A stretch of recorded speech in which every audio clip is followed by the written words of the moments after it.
Welcome to our debut episode of the Transform podcast. We're going to be diving into a really interesting topic today that we hear across the industry, and that is leaders being told to just do AI.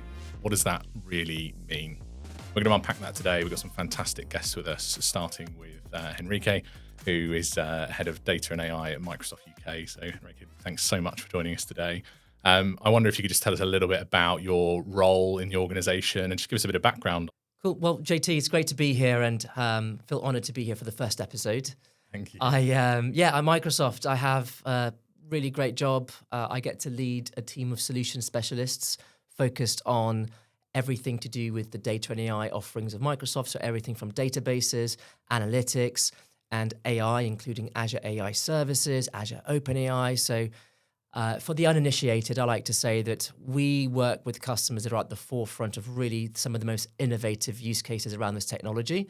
A lot of it very customized as well, but we get to see a lot of what's coming, and that's a real joy. I've been at Microsoft just over a year and a half and spent all of my career in technology roles, half of my career actually in consulting, like you guys, and that was a great foundation to really understand how to transcribe problems into solutions. But the other half in a number of companies, both global technology businesses as well as startups. But this by far has been some of the steepest learning curves for me in my professional career. Amazing. So you're really well placed then, based on that background, to help customers lead their AI journey. I suppose for those that are just starting out on their journey, what are some of the sort of successes and failures that you're seeing in the space today? What's making people successful? Yeah, look, I think we're going through a really interesting time because the speed at which this technology is changing is far beyond our ability or even our experience in terms of dealing with change. If you think about it for a second, if you look at technologies that have taken time to reach, say, 100 million people using it, take the internet, for example, that took 7 years to reach 100 million people. ChatGPT took 60 days. And so when I think back to the last 6 months, it feels like AI technologies progress in kind of like dog's years, right? It's like, 2 months is like a year worth of changes. And what I think is happening now is, with the advances in capabilities for these models and these platforms to be able to do things like agentic AI, where the technology can not only give you information, but actually take action. I think it really puts the focus back on businesses to think about the business opportunities rather than the technology itself. If you think about other significant changes in technological paradigms in the past, in fact, not even technological paradigms, because I always talk about how we're past the picks and shovels phase of AI now. A lot of the value in AI has been given to companies that produce models, companies that produce chips, or companies that produce the AI infrastructure. But what we're seeing now is a shift to actually value being derived from opportunities where businesses are putting that technology to use. And so the focus, I think, is not about AI. It's about business outcomes. It's about building a culture of adopting and adapting to change. But also it's about a significant shift of leadership in organizations, where there is strong commitment to really look at this point in time as the time where you are going to be rewriting your organizational strategy. Interesting. I mean, at that point that you talk around strong leadership, we're seeing customers approach AI and their AI strategy in different ways. Some very, very cautious, starting with a very strategy-led approach, others with quite an iterative one. Do you think there's a right answer in terms of the approach to getting started with AI?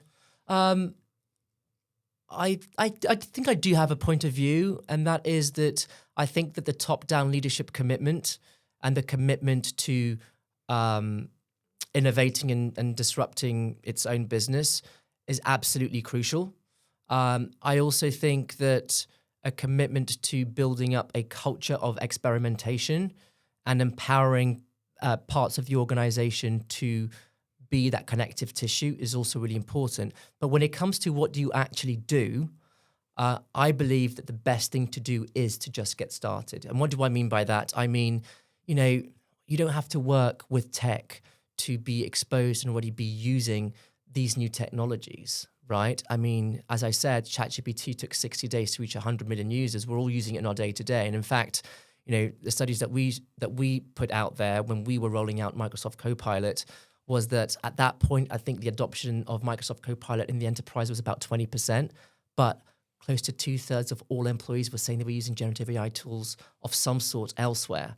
So that reinforces the importance of top-down leadership putting this technology in the hands of people. But when it comes to use cases, yes, don't try and boil the ocean. Pick one or two key business needs that are perhaps not being met or being met less than what you would expect it to be. Be very clear about what are the business outcomes that you would like to see different. Get the right people and with the right mindset involved, and only then look at the technology. Only then look at the models, look at the platform. But I would always say start with one or two, with very, very clear guardrails around KPIs for the business outcome, and just get those done. Yeah, it's interesting. I mean, when we talk to a lot of our customers, it feels like sometimes you have a chat with them and their use cases actually just leap off the page immediately in an early conversation. Are there any particular user stories, if we put the sort of black box of AI tech to one side for a second, are there any particular use cases that have really stood out to you or things that customers have mentioned to you that have been significantly impactful to an end user perspective, taking away from what leadership see? Well, I think the personal stories are always the best, right? We really worked strongly to ensure that we were getting AI in the hands of everyone. And the easiest way to do that is just to take an off-the-shelf tool that's focused on productivity gains. But genuinely, I'll speak from a personal experience. I work in a very complex, highly matrixized organization. I don't think I've ever experienced these many emails and messages, being thrown at me. And imagine if you take a week off of work, the ability to be able to get back on top within hours, or even, today I have agents that I use, right? So I don't just have Copilot to help me do a better job. I also have digital colleagues that do work on my behalf. And I'm talking about, plowing through spreadsheets and figuring out how we're trending over a period of time on some of our key performance indicators. I'm talking about using researcher agents that would do the work that would normally take me probably 3 afternoons in about 10 minutes to prepare for a customer meeting or to do some market analysis or even to give me a head start in go-to-market planning. So, I think most of the stories that I'm hearing on a personal level tend to be around just that increase in productivity and impact that you can drive. But that's only really just scratching the surface before you start to look at beyond the user, when you start to look at the impact on business processes and some of the examples we're seeing there. That's timely day-to-day benefit. I'm back from a week of leave today, and it helped me get caught up this morning so I could get back on with what we're doing today. So just hopping back slightly, you said around strong leadership earlier. One of the things I suppose I'm interested in is we see a lot of success stories around AI from new organizations, people that are able to adopt AI from a greenfield perspective. If you're a longer standing organization and you're looking to embed more of that culture of rapid iteration to adopt AI, are there any kind of tips that you'd give to more entrenched leaders to really foster that culture of rapid iteration? Well, look, we as a business at Microsoft, we're trying to lead in this age of AI to really put this technology in the hands of as many people as possible. Yeah. We have a strong belief that diffusion of this technology is what's going to drive the kind of impact that is promised. And if nobody's going to use it, then what's the point of all of this? But one thing that I am always highlighting is two things that I think leadership need to really take charge on. It's very easy to just delegate, let's say, to a team or to IT. Go figure out what AI can do for us, right? But it's actually two things that I think I always emphasize, and I see it in organizations that are doing really well and sort of a bit of ahead of the pack. Number one is a commitment with actual follow-through action on the responsible use of AI. Yeah. Why? For a couple of reasons. Number one, it helps build trust with employees, but also with external stakeholders that interact with your business. So absolute clarity on what's your stance on the responsible use of AI. What are you doing? What tools are you using to ensure that there are safeguards and guardrails around what you will and won't do with this technology, but also when you're using it, the transparency behind that use. That is absolutely key, and that only comes from top-down leadership. And the second is, especially for longer-standing organizations, and look, Microsoft turned 50 this year. That's a really long time in technological terms, right? And it's security, right? So, the not just a secure use of AI, but also it's the opportunity for you to uncover and address all of the data governance challenges that you might have in your organization. Because if you can't bring your data, you can't make safe use and secure use of this technology. And so I'd say trust and security are the two things that, for organizations that are a bit more long-standing and aren't building from the ground up, we really try and emphasize.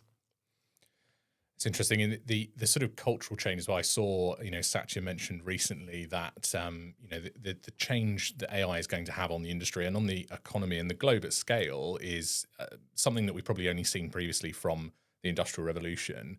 I suppose if we jump forward a bit, if you put your futurist hat on for a second, where do you see the world, Microsoft, the state of AI in, say, 12 to 24 months from now? Because we talked already about how fast this industry is moving. I mean, we've never seen anything like this before.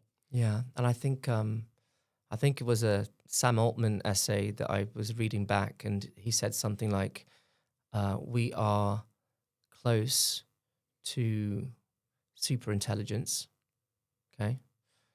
Superintelligence is a state that supposedly is beyond artificial general intelligence, by the way.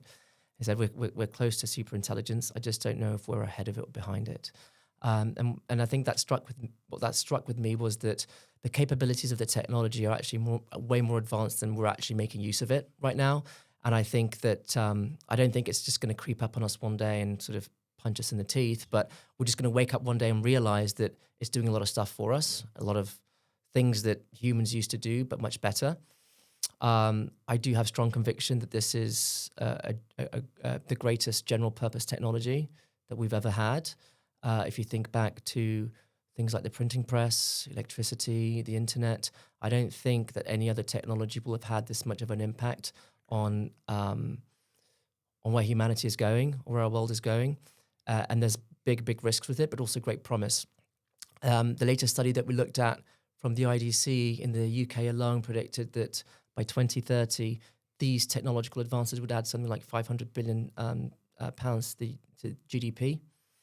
And I think a few years from now, the way that we interact with technology will be completely different. My 4-year-old daughter will not use the internet in any way like we do. I think that if you can just ask AI to do everything that you would do in other systems, why would you ever log into any of those applications again, right? And I just don't think we're ready for that yet.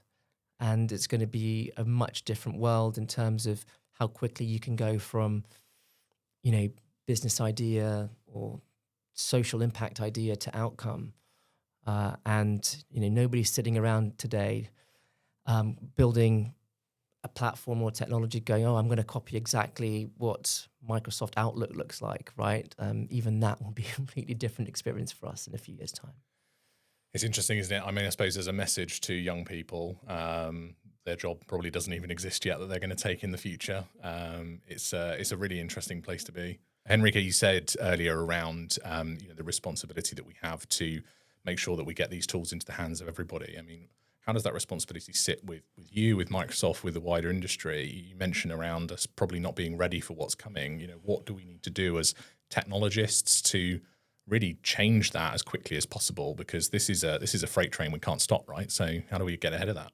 Yeah, look, I think this is such an important question and point, because what we're talking about in terms of the future of work impacts all the hundreds of millions of workers, but also all of the people that are going to be of working age a few years from now.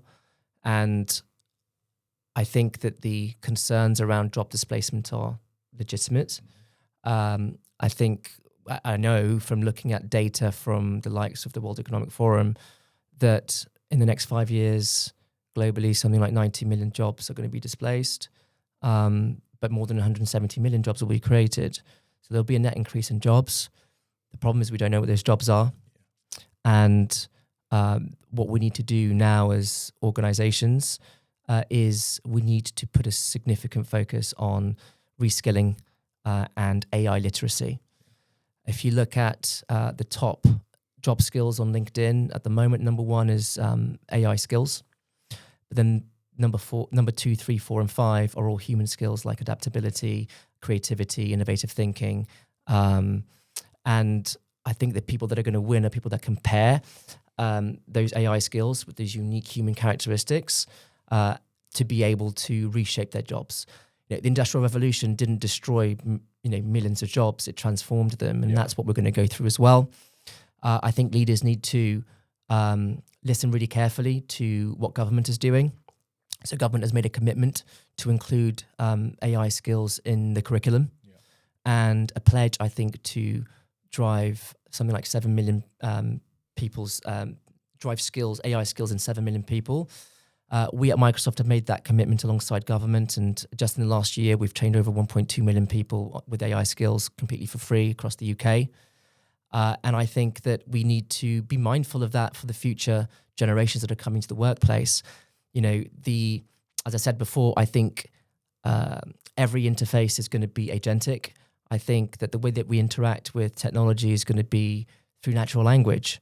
And so we need to really rethink what work is going to look like in the next few years. I also know that something like 2.5 billion people still don't have access to the internet globally.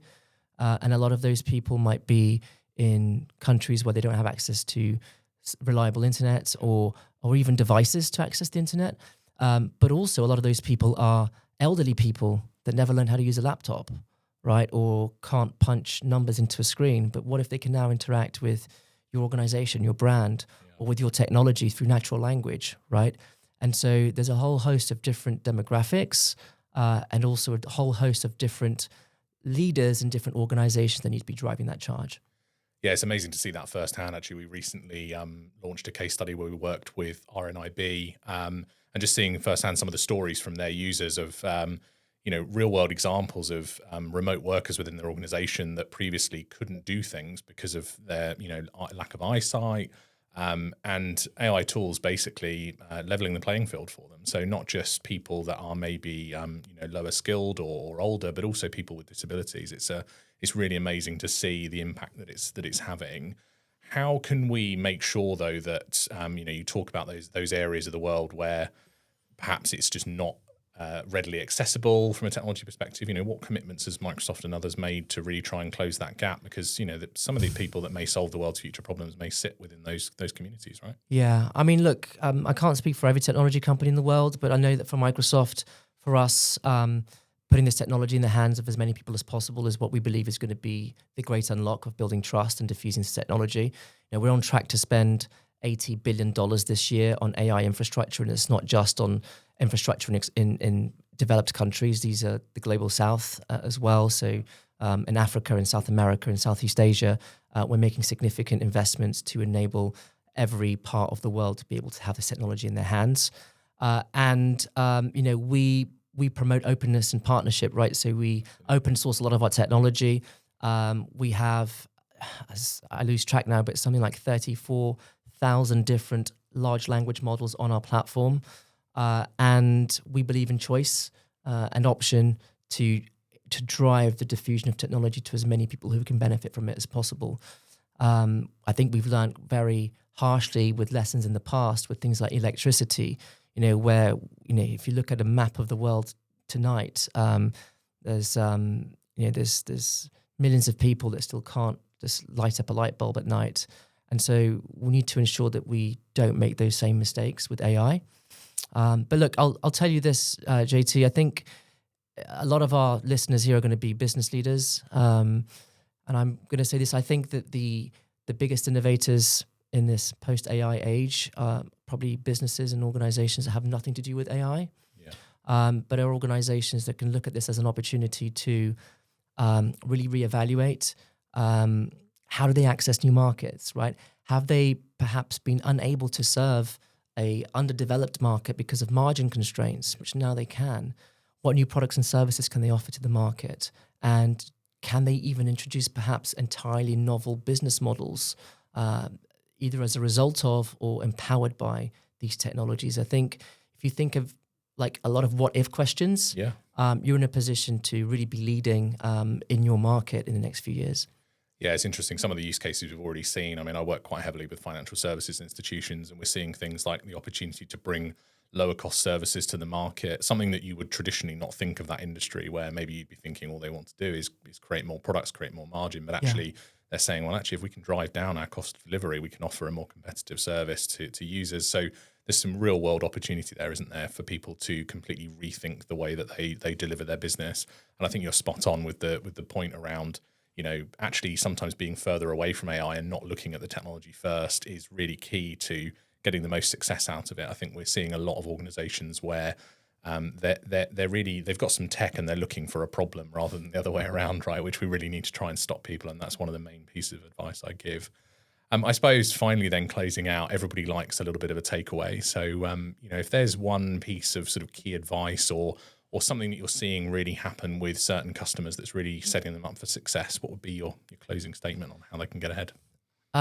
Look, as I said, this space is moving very quickly.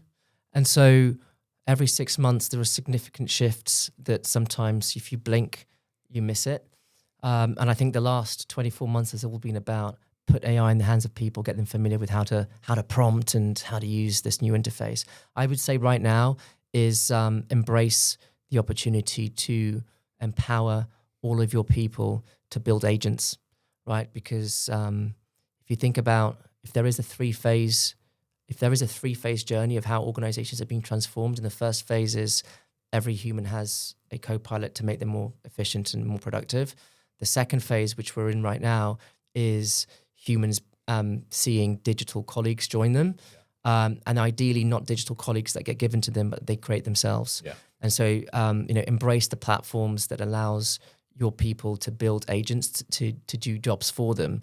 And if people can start to experience that they can achieve more by creating these agents of action, you will get a lot more out of your organization rather than resistance. And then the third phase is when these agents become fully autonomous and you have human-led, agent-operated organizations. And there's a few organizations already there, but the key takeaway right now is put the tools for your people to be able to create agents that do jobs, repetitive jobs more efficiently. And I think you can already see a big lift in productivity. Amazing. Henrique, thanks so much for your time. Really lovely to have you here today for our initial podcast episode, and look forward to carrying on working with you in the future. Thanks for having me. My second guest today is Simon, who's the head of digital strategy at BMT. Simon, thanks so much for coming in today and talking a little bit about some of the awesome work we've been doing together. I suppose before we dig in, for those that don't know BMT, do you want to give us a bit of background as to what the organisation is and I suppose how AI fits into your role? Yes, well, thank you for inviting me here today. So BMT's a global mid-sized enterprise. We do lots of different things from management consultancy to engineering services, including designing ships. Other parts of the world have got asset monitoring equipment on offshore oil platforms in the Gulf of Mexico, through to environmental science and services in Australia, doing a whole range of different things. And so as a knowledge-based business, AI is quite fundamental to how we think things are going to move forward in the industry, particularly with how maybe creating new content, summarizing content, understanding what our customer challenges are and how we can do more together is really, really key to us. And so AI, as I look forward in my role, is kind of what's defined the last couple of years, and it's certainly going to define the next few years as well.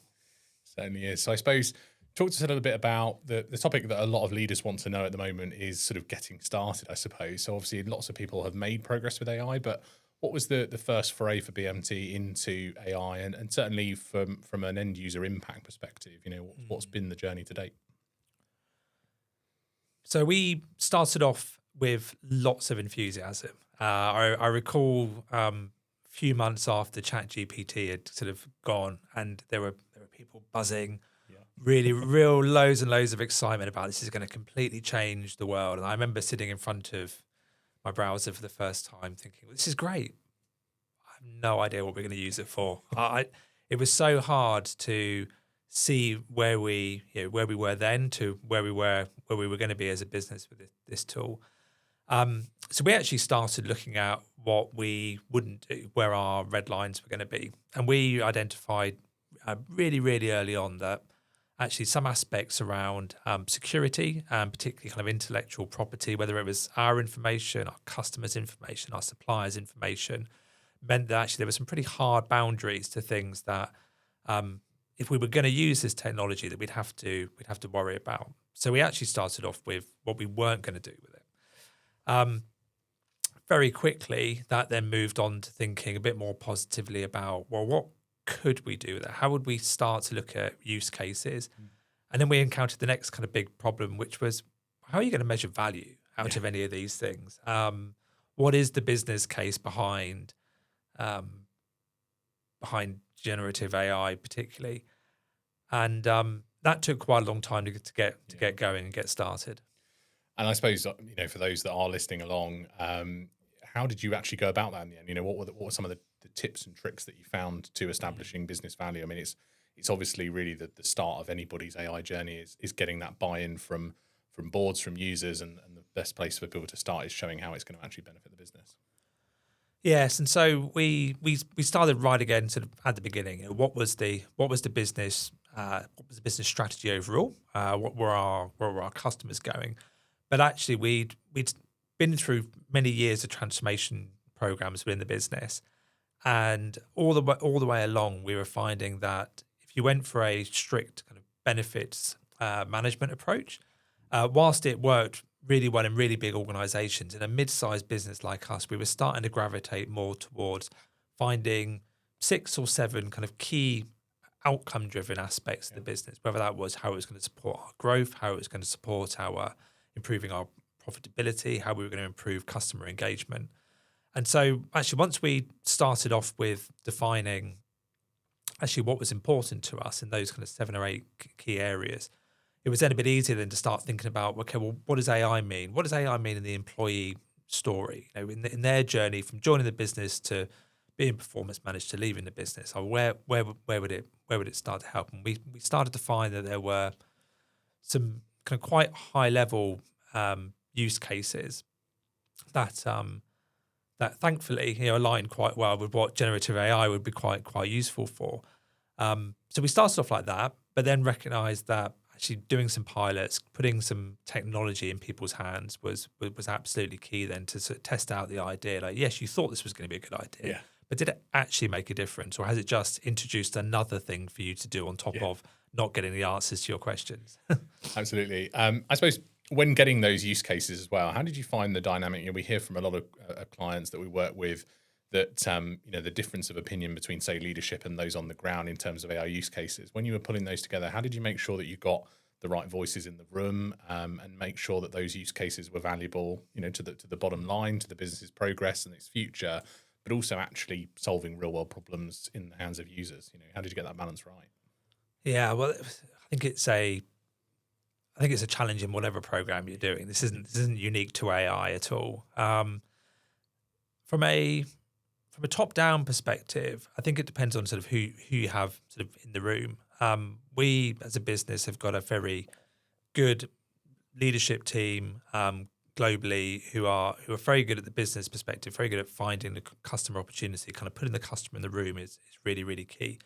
When it comes to technology, though, it's one of the more challenging areas. So historically, the business has been around for a long time. A lot of our working practices are very established. And so they look actually quite often out into the staff, into roles like mine and other people's roles to kind of lead the charge, as it were.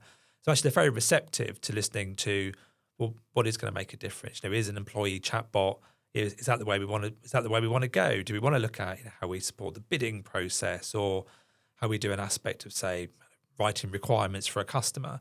And so actually what our leadership did is they looked at it more upon, well, how do we lead and how we enable the kind of the crowdsourcing of ideas from within the business to happen in a safe space where they're supported to get on to look at technology.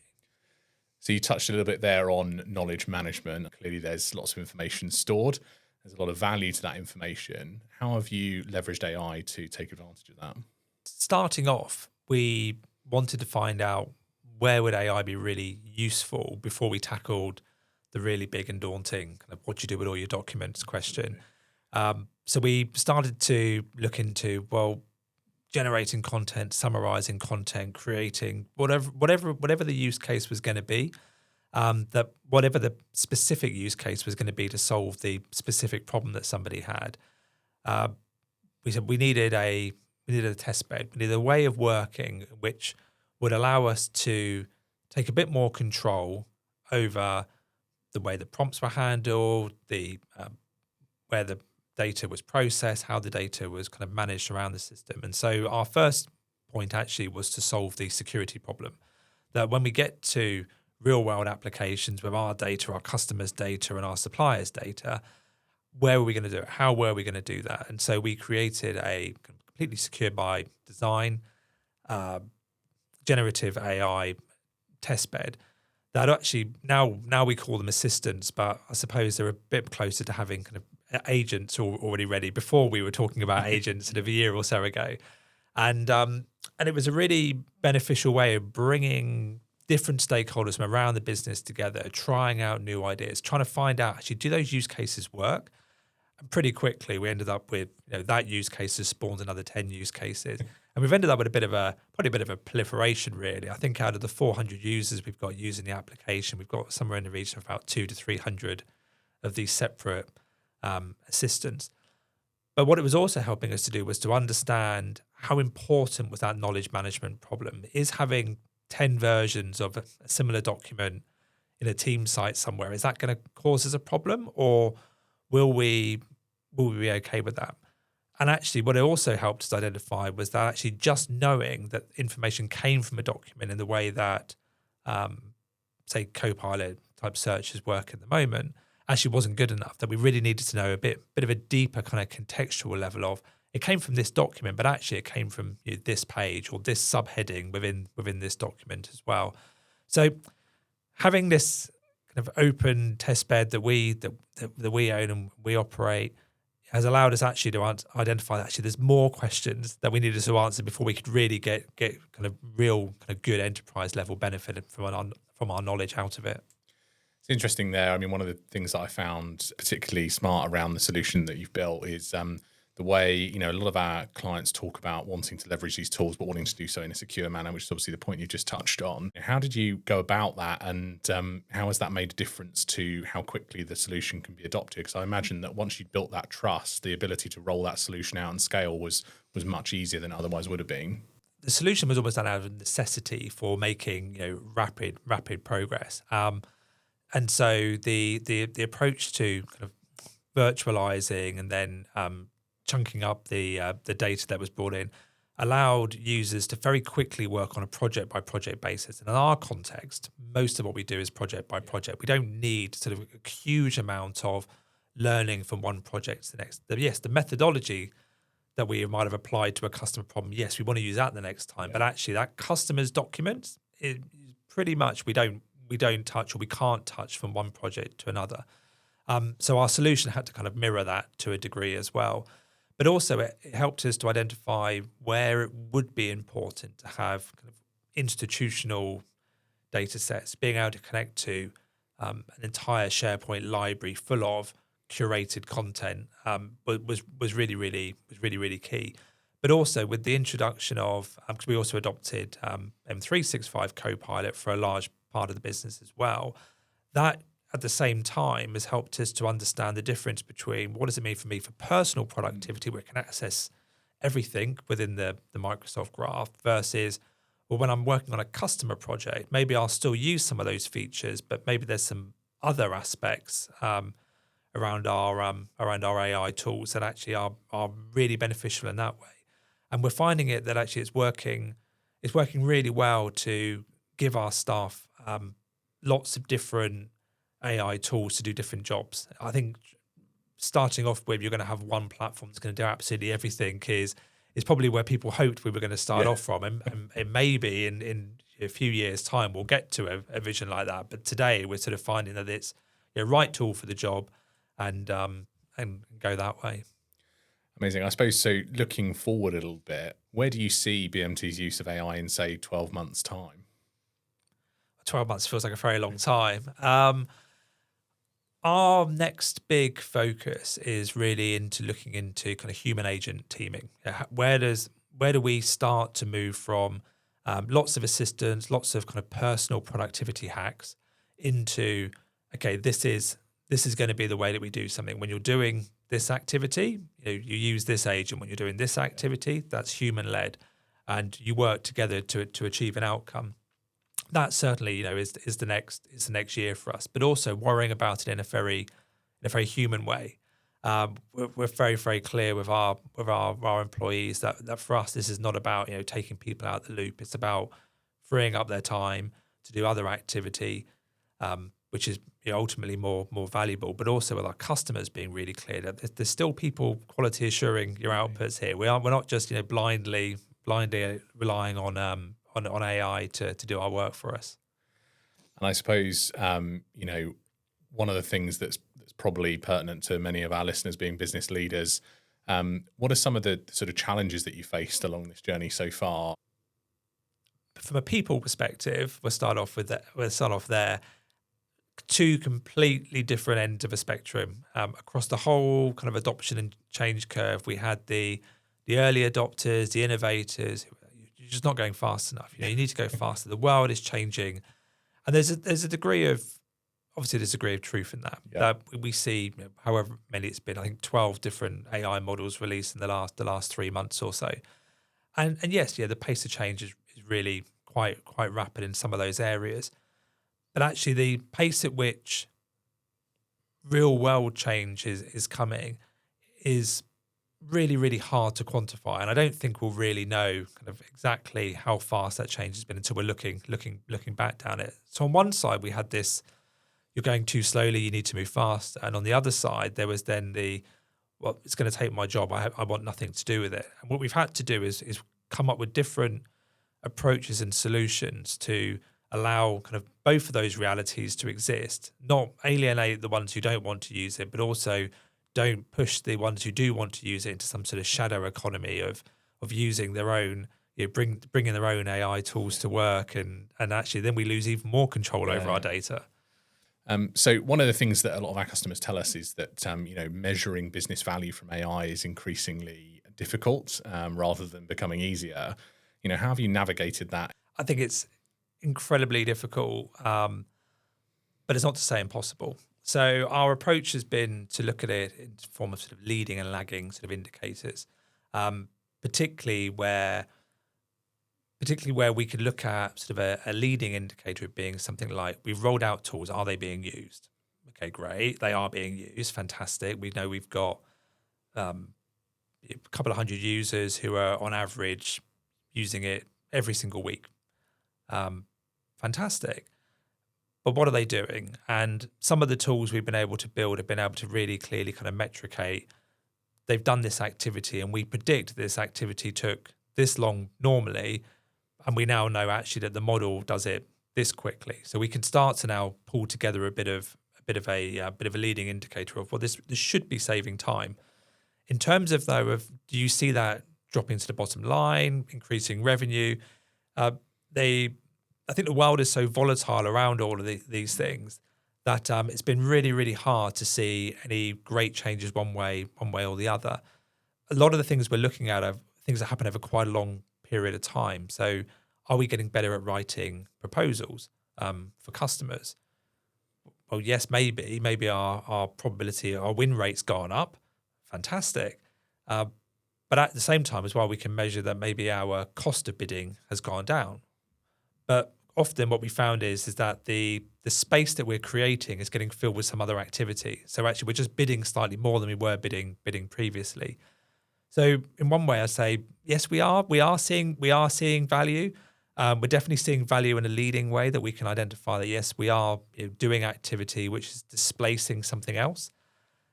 But that falling to the bottom line, I think we're still quite a long way away from really kind of seeing kind of that sort of tangible benefits to the business. It's an interesting point then, because what you're ultimately describing there is really a sort of trust-based investment. So you talked earlier around how you're quite fortunate to have leadership that are willing to do that. I suppose for those that maybe haven't experienced that, what's some ways that they can maybe encourage their colleagues, their leadership to lead on that basis? You've got to find something that's a proxy that you care about, something that you can measure. So it might be that your business is obsessed with customer satisfaction.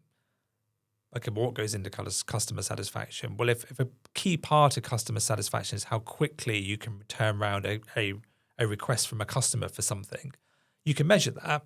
And then you can build an AI use case quite quickly to say, well, we know that our customers are getting stuck at this point in the process, that they maybe do an inquiry and it takes us 2 days to get back to them. Well, if I can reduce that down to a couple of minutes and get them to take the next step, I can really show that. So we did not wholly do anything out of blind trust at all. We didn't commit to spending any money until we'd started to identify, well, what's going to be the key thing that's going to give us a return on investment. The trick, I would say, though, is to find the thing that you can all gravitate around, that you all agree to, which has also then got some legs that get you into some other things. So we invested in a platform which would allow us predominantly to be better at our proposal writing. But then we opened that up to the whole crowd and said, look, anyone can use this. If you're in systems engineering and naval architecture, if you're in the HR team, it doesn't matter. You can use this. And if you can find your own use cases, then that's just additional benefit on top of actually what we built the business case around.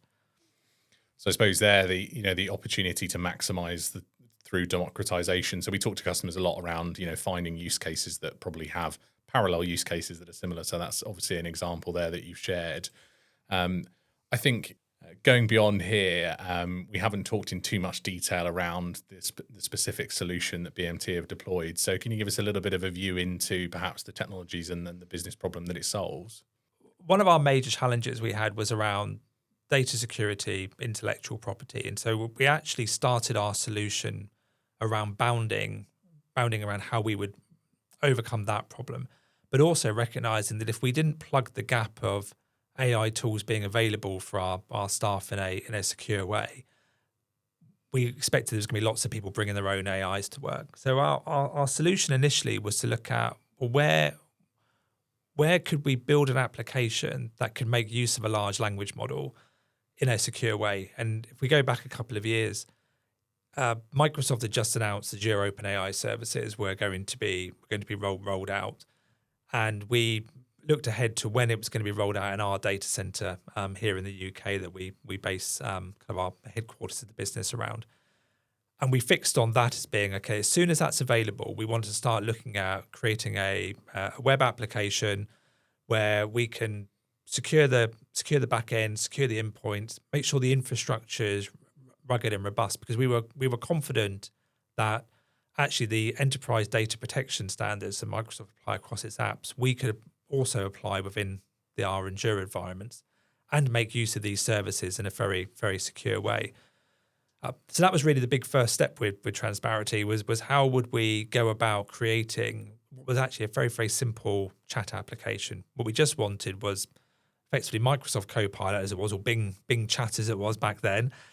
We just wanted that in a secure way where I wanted to be able to upload documents and ask questions around the documents and information from the large language model itself.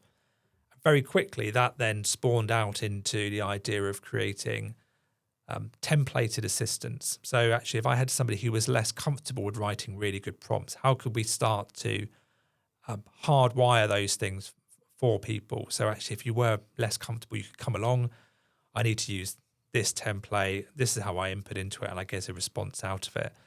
So our journey really went from very basic chat very quickly into this level, and it's continued to evolve since then. We've looked at how do we bring in new data sources? How do we harden the infrastructure further? How do we get that globally deployable? Because in our business, we're in multiple countries, and every country has its own data protection, sovereignty laws.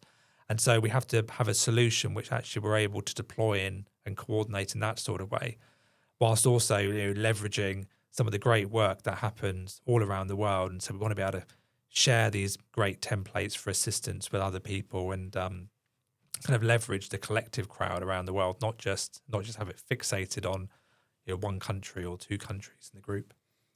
And of all that work that you've done, I think listeners tend to love some real world stories. I think generally always ask everybody, are there any particular comments that you've had from end users that have used the tool that have really stuck with you, or things that you're quite proud of around the deployment? I think probably the best day has been when we were presenting to one of our main customers in the Ministry of Defence, so kind of very senior civil servant, and he was really interested in innovation and kind of particularly with engineering services. And we were talking about this particular project, about what we'd done. And I remember when he said, but this is just a mock-up you're showing me on the screen, because it was in a PowerPoint presentation. So, well, it is, but do you want to see the real thing? And we just flicked it up on screen. And this was about 18 months or so ago. And we started running through some of the use cases we particularly had about how we would assess a new set of customer requirements, how we'd break it apart, make sure that we were answering every single question, look at how we would improve what they'd given us. And actually, what he was really taken by was the fact that it was very practical what we were doing. It mirrored what they would do on the other side of the fence, as it were, but also they could see that we hadn't completely given up our souls. We hadn't taken all the humans out of the loop. There were still people out there who were then, oh yeah, okay, I need to action that. Right, I'll go and change it, and I'll go and run it again.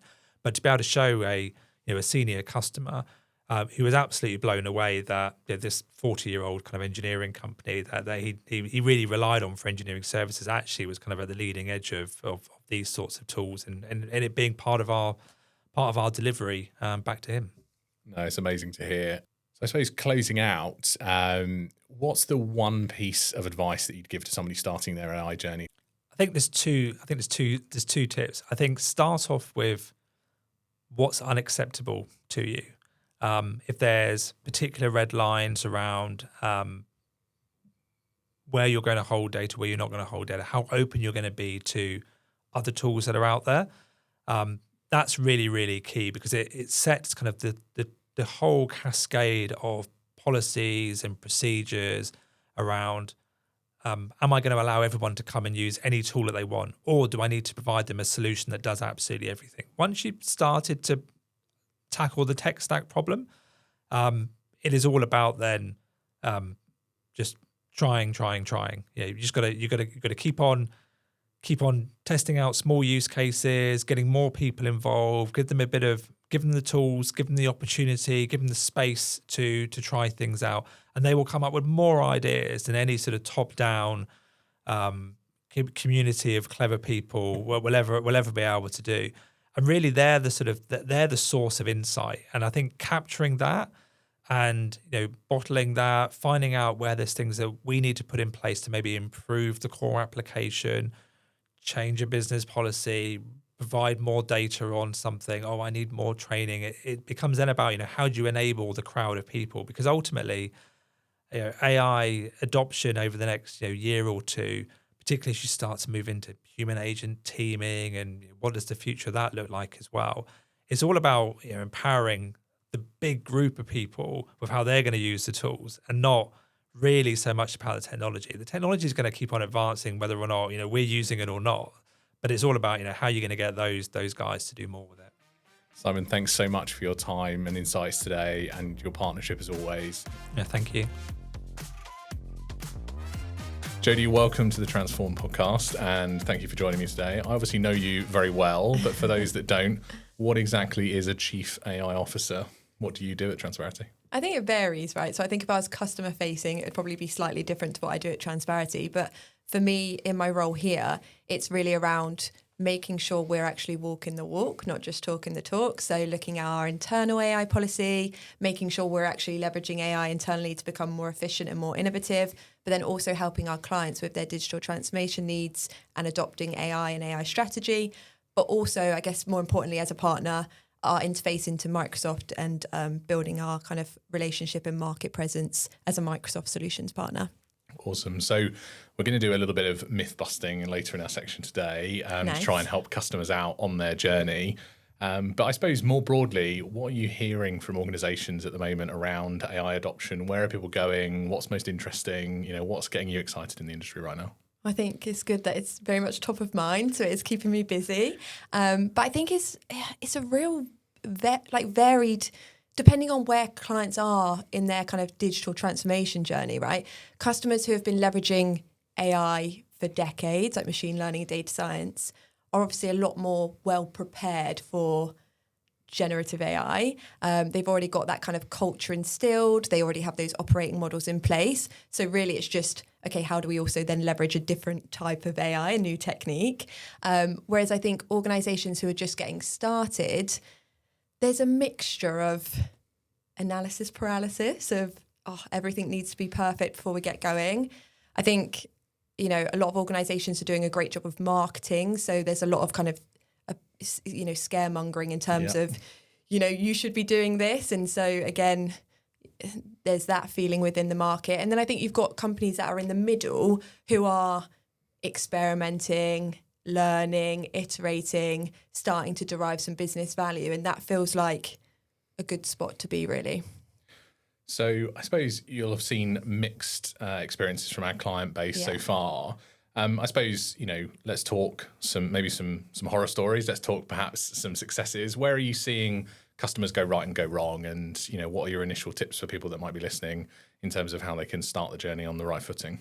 Yeah, I think clients who are kind of doing well, and would have spoke to some today, I think it's not just thinking about AI as technology. I think there's a real common misbelief within the market that, AI is just about tech. Well, it's change management, it's people, it's process. And really I think the companies who are having success with AI are really thinking about, what's our vision? Where are we now? Where do we want to be? And how can AI enable that? It's not siloed. It's very much core to what they're trying to achieve as an organization. So really thinking about how can we derive business value from AI? What are those use cases to get started with? And kind of building out their AI strategy around that. I think companies who are not making as much progress, I think it's probably very much that analysis paralysis. And I think we've had quite a lot of conversations around this in terms of, wanting everything to be perfect. Whereas we see that really to have traction, you need to kind of get some of this stuff going in parallel. And actually AI is a great hook to get your data in order, harden those landing zones and all that goodness. So I think, analysis paralysis. And also, we have some conversations with clients who want to see experience or examples of where have you done this for X that looks exactly like our business, where a lot of the time it kind of doesn't exist still. It's still early days in the Gen AI market, really. Yeah, that sort of first mover advantage, last mover risk, right? Impossible outcome. Exactly. I suppose, what's the thing right now that's getting you most excited in the AI industry? Anything that you think is going to make a significant impact this year, or perhaps just your insights on where you think the industry might be in 12 months' time? I didn't think we'd get through this podcast without talking about AI agents. But I think we hear and it is a buzzword, right? We are hearing the buzzword around agents, but I think really being able to reimagine business processes and having, AI that works on behalf of us and kind of automating, like it's RPA reimagined, really, isn't it? But I think, agents is really exciting. And I specifically think in scenarios like IT help desks, call centers, there's so much in terms of not just help me tap into that kind of knowledge repository so you can surface the right answer at the right time, but also if you think about just making sure that everyone in that contact center is providing a consistent experience, helping to onboard, ensure quality kind of assurance across the board. There's so many use cases from a contact center perspective that if you unlock one, you kind of keep seeing the value, right? Because they might go up in complexity, but once you get started, options are kind of endless. Yeah, so Simon that we had on earlier was talking about, choosing use cases that are, easily replicated across the organizations. That's, a key takeaway that we had.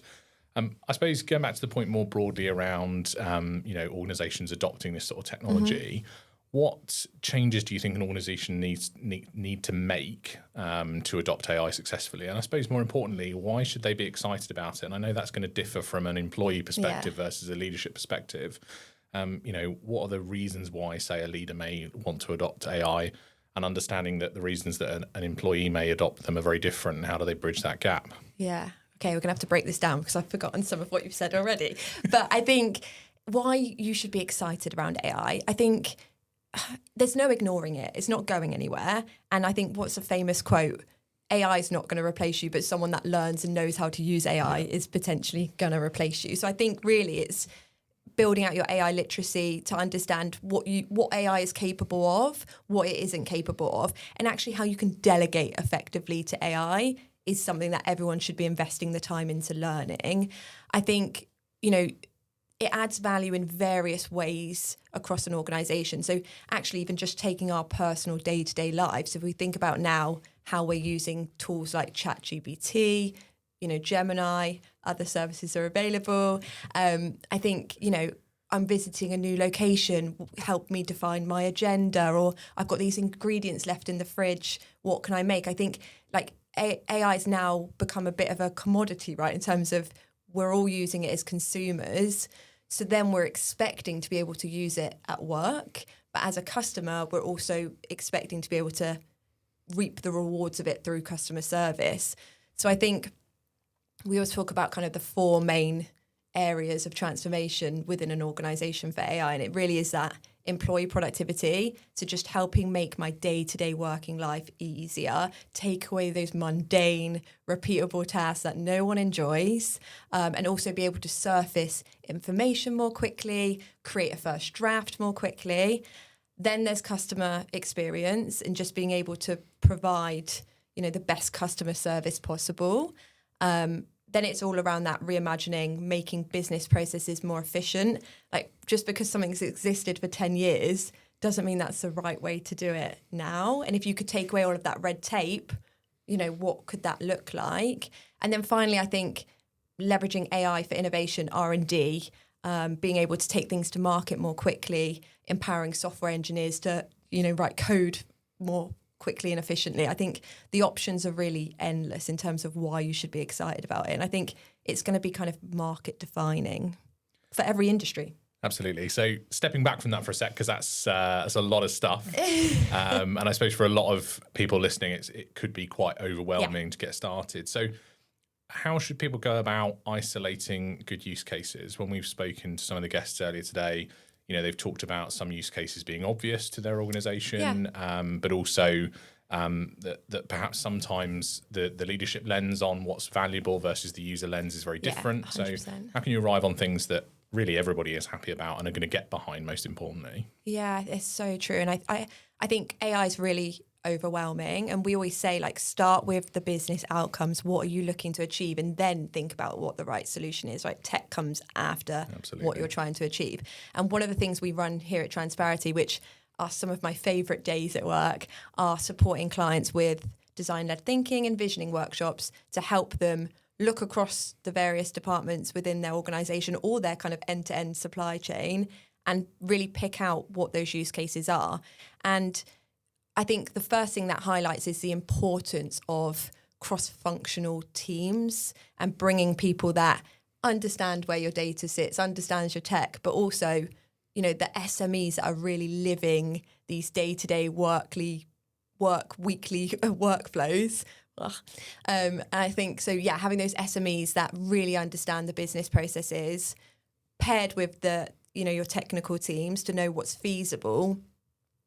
Typically, that will help you to identify use cases that are going to add business value, that are also feasible, but then will also help you build that roadmap of, okay, here's some low-hanging fruit, an easy use case to get started with, build some momentum that then will take us into this kind of longer 3-horizon roadmap. It's interesting. We've run some of those workshops together, and I find them, like you, really interesting, mostly because the most interesting use cases that tend to come out are things that you would never have even thought of at the start of the day. Yeah. And in many instances, things that perhaps people in leadership, even within the room, don't even know exist within their own organisation. Exactly. I think you get a lot of aha moments, right? In terms of you've got those exec sponsors there who are like, you do that for 2 hours every week. Like, why are we not fixing that? And so I think it does kind of help make sure there is a level of realism and reality to the AI strategy, because you do want, that overall purpose of what you're working towards, but you also want to kind of build that momentum, bring everyone on the journey.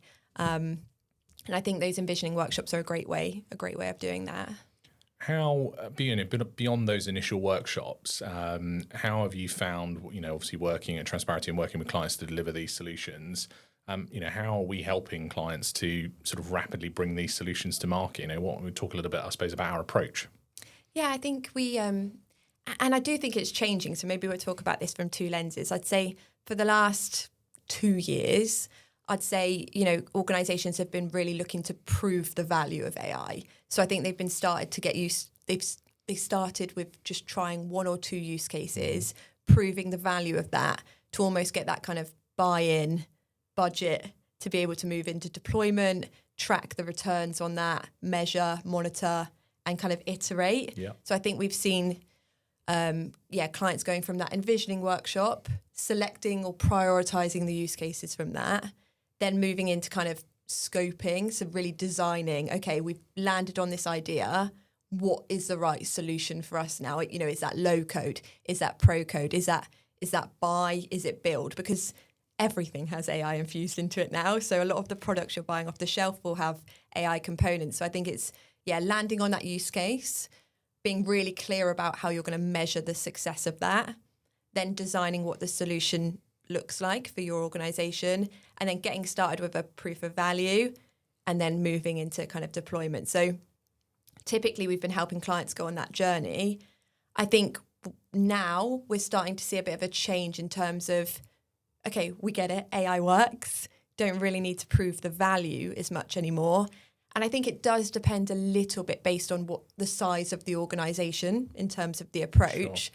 But we're very much seeing this move now to how do we scale AI across our organization, and going from kind of use case to platform. And I think, we're seeing that. And it shows actually the maturity curve is kind of shifting, right? Because the conversation is changing. Absolutely. And that's ultimately rooted in change management, isn't it? That ability to get technology into the hands of actual people. I suppose, how do you think organizations should go about selecting people to work on these problems and bring AI into their organization? What's the trick? Oh, I think it's no one size fits all. So I think it does depend on size of the organization, industry, and also kind of is, if you're a product company and AI is kind of going to be the core differentiator for you, I think, it'll change the approach. But really, I think we need well-rounded teams that have individuals that are, responsible for strategy, product, those SMEs, those domain experts who really understand the processes, the workflows, with that exec sponsorship, and then the technical delivery teams. I think, really wanting to have those well-rounded cross-functional teams. And then we talk about this a lot, but the importance of soft skills. I think in the world of AI, those soft skills are becoming more important than ever in terms of collaboration, communication, curiosity is a huge one, right? I'm sure you've got many more to add. Yeah, we talk about natural curiosity being super important. I think in all tech adoption, but particularly within AI as well, as we use tools that we've never used before, and we'll be using tools we've never used before pretty much day in, day out forever now. It's interesting, actually, all of our guests today have talked in some way, shape or form around the concept of kind of soft skills, lifelong learning, in many ways, because clearly the jobs that we do right now are going to change on a sort of month by month basis rather than a sort of decade by decade basis. Is there anything that you've really learned over the last sort of 12 to 24 months that's really helped you with your own AI adoption? What has it been that's really helped you to double down on that? It is a full-time job to keep up with AI at the moment. And I follow a lot of great people on LinkedIn. So just that information gathering. Shameless of like LinkedIn plug there. Yes. But I think the biggest learning for me has probably been around skills and literacy, because I think I probably take for granted that I come from a generation that, has used apps and social media. And whereas I think if I think about, my dad and how he uses technology, I think there's still quite a long way to go in terms of not only AI literacy, but digital literacy. And that adoption and change management is so important when you think about your AI strategy, because you can create and deploy solutions all day long, but you need people to use them, right?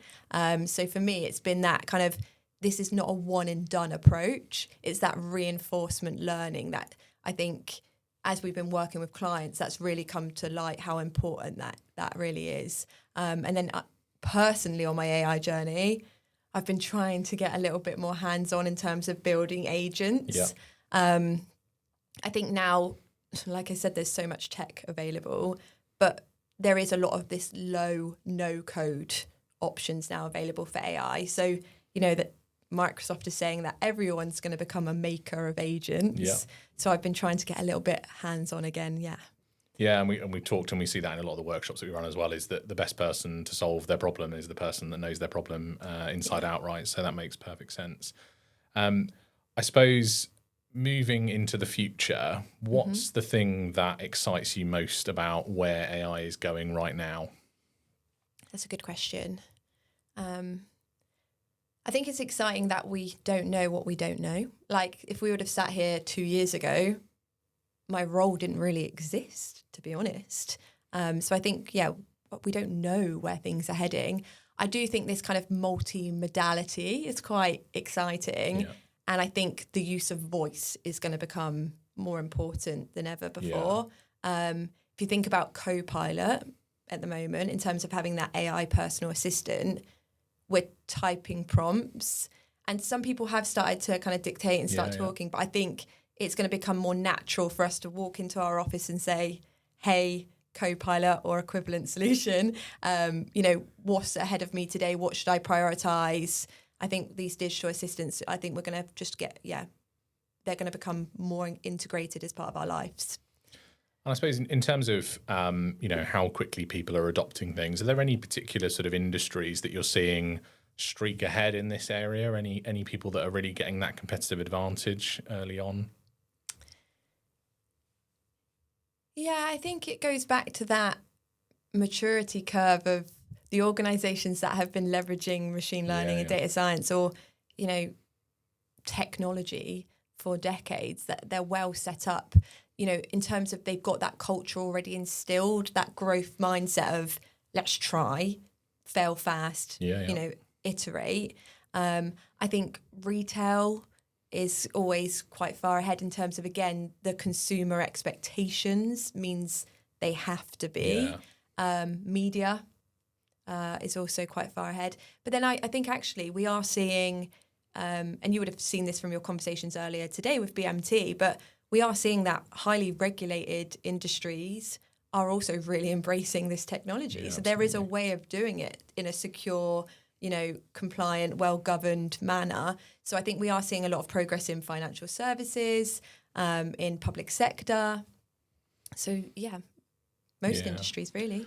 And we saw from speaking to some of the guys earlier as well that it really feels like the big barrier, or I suppose the opportunity for success is really around the culture of the organisation, the ability. So you talked around the ability to fail fast and rapidly iterate. Everybody that's talked about success today has talked about being able to have trusting leadership. I suppose you probably talk to organisations all the time that are all across the gamut there in terms of their approach. Because our listeners are likely to be technology and business leaders, what can they do if their organisation doesn't already have that culture? What can they do to start trying to shift in that direction? I think there's a few things. So I think AI policy is really important. And I think putting those guardrails around, this is what you're okay to do and this is what you're not okay to do as an employee. Because I think, we all want to know. Safe space. Yeah, exactly. So I think that AI policy piece in terms of not only the guardrails, but actually, if you do want to do something, what's the process? Like, who do I reach out to? Making sure that's kind of well documented and communicated. And then I think just everything with AI needs to have that transparency around it. So responsible AI principles are really important. And And then I also think from a leadership perspective, this kind of show, not tell. So we see a lot of organisations, their leadership is generating excitement as part of their all hands and their kickoffs and kind of showing how they're using it to try and foster that culture of innovation. So yeah, I think it's a mixture of that kind of policy and responsible AI and being really transparent, and making people feel safe, like psychological safety, right? Like this isn't going to replace your jobs. This is going to add value. This is going to enable you to do those things that you really want to get to, but you're always doing this, this low value task over here. But then also, I think that having that leadership vision is really, really important. And what are you excited about from a Transparity perspective over the coming 12 months? What it is that we'll be bringing to market, things that you're particularly interested in, or even just things, if you could do whatever you wanted tomorrow, like what would you do in the space to differentiate? There's too much. There's not enough time in the day. I think we are still learning and growing in this space. I think it's really cool at Transparity that we have that breadth of technical capabilities. So like I said earlier, it doesn't matter what the solution is, what problem are you trying to solve for, and then we can help you with the solution. But also I think as we are moving away from pilot use case to platform, releasing AI, operationalizing AI in a standardized way across your organization, you're going to need to work with partners who are capable than much more than just AI. And what really excites me and what I think sets us apart is that we can support with your landing zones, the security and governance, identifying the use cases, building out an AI platform for scale. I think it's not just AI, it's your well-architected data framework, right? We can help you wherever you are on the journey. So I think that's really exciting. Like the conversations we're having with clients around, this is where you are now, this is where you want to get to, and this is how we're going to go together on that journey, I think is really exciting. Absolutely. And I suppose one of my final points, and we spoke with Henrique earlier on today around, I suppose, the skills gap really around AI, and we talked about things like government legislation, what Microsoft are doing, but particularly for yourself as a woman in technology, and you spent time at Microsoft and at Google before joining Transparity. What would you say to people that are looking to start out on this journey now, knowing that many of the jobs that they might want to do within AI don't exist yet? Perhaps their career journey isn't going to look the same as yours, but are there any tips that you could give to people that are interested in AI right now, whether they be new or a leader that hasn't touched it before? Yeah, I think when you look at the stats of women in technology, it's shocking enough. But then when you look at women in AI, it's pretty poor. I think going back to those soft skills, being curious, and just learning around what AI is and what AI isn't. I think taking advantage of the opportunities that are out there in terms of meetup groups, the likes of Microsoft that provide a lot of free training, free workshops to be able to upskill yourself, but also to meet a network of like-minded individuals, because a lot of your opportunities will come through your network. So I think stay curious. There's a lot of free AI tools, they're not paid for. Just play around with it and see what it can do, and your skills will develop naturally. I think learning how to prompt is a really important skill for the future. And there's tons of content online. It's just immersing yourself in that and being curious. Awesome. And I suppose for any leaders listening now, if there's one tip that you would give them to get started, to have a good framework, we talked on a few different topics today, like making sure that we understand policy. But if somebody's going, look, I just want to deliver an AI solution in my organization, how can they quickly get going? I think setting up an AI steering group, bringing together those different voices from across your organization to bring people on that journey.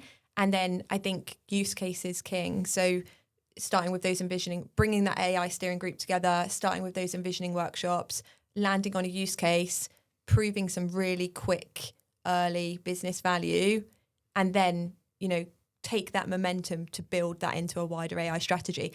But I also think it doesn't need to be siloed, right? This should be part of your wider business strategy. you don't need to spend time creating separate strategies. Absolutely. Jodie, thanks so much for your time and insights today. Really lovely to speak to you as always. Well, thank you for having me. It's been a pleasure. Thanks so much for tuning into our initial episode of the Transform podcast. If you want to get started on your AI journey and answer those questions around how you can just do AI, there's lots of resources on our website. And lots of free articles you can download. And also, if you're looking for resources to learn skills, then head over to Microsoft Learn. There's lots of stuff to get started on your AI journey.